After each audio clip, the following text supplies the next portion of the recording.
அனைவருக்கும் காலை வணக்கம். இந்த மாட்டு இறைச்சியை தயவு கூர்ந்து உண்ணுபவர்கள் சொல்கின்றேன், உண்ண வேண்டாம். அந்த மாடுகள் அழிக்கப்பட்டு இன்றைக்கு கொல்லப்பட்டு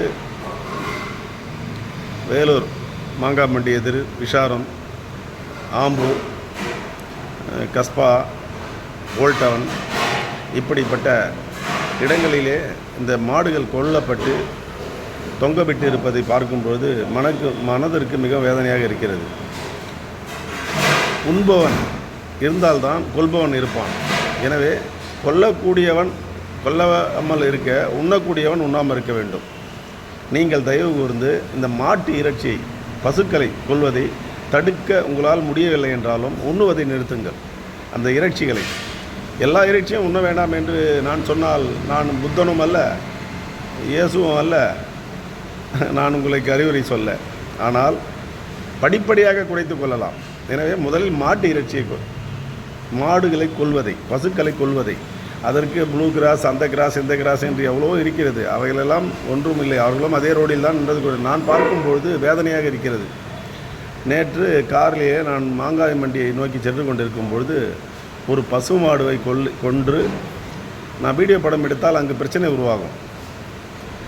அந்த பால் மடியிலிருந்து இறந்த பிறகும் அந்த பசுவின் பால் சாலையில் சென்று கொண்டிருப்பதை பார்த்தேன், ஒழுகி கொண்டிருக்கிறதை.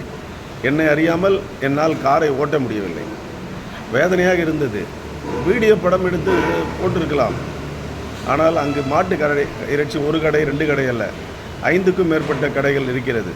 அவர்கள் வீடியோ படம் எடுத்தால் வீணான வாக்குவாதங்கள் ஏற்படும் என்பதற்காக சண்டை போட வேண்டும், துணிய வேண்டும் என்பது நான் பயப்படவில்லை. இருந்தாலும் இதை நான் இடத்தையும் குறிப்பிட்டு இதை பதிவிடுகிறேன். எனவே தயவு கூர்ந்து கூடுமான வரையில் மக்களாகிய நீங்கள்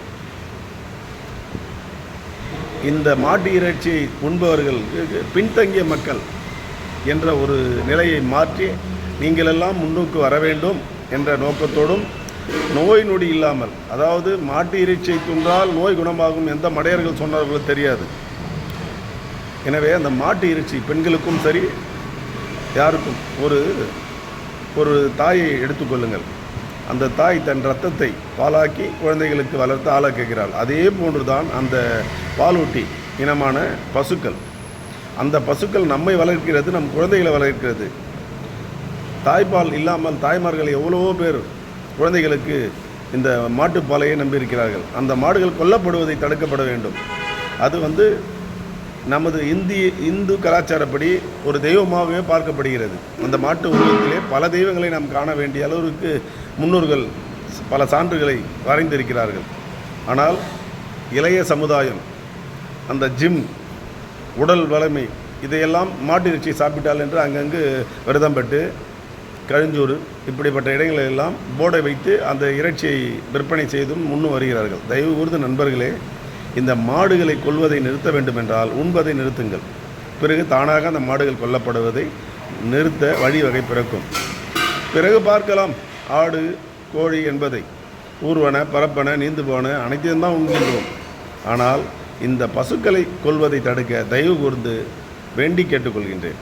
தயவு கூர்ந்து இன்று முதல் சிந்தியுங்கள். அந்த பசுக்களை கொல்வதை தடுத்து நிறுத்த நீங்கள் உண்பதை நிறுத்துங்கள் என்பது எனது பணிவான வேண்டுகோள். இது அனைவருக்கும் பொருந்தாது. உண்பவர்களுக்கு இதை சொல்லுங்கள், உண்ணாதவர்களுக்கு, உண்பவர்களுக்கு எடுத்து சொல்லுங்கள்.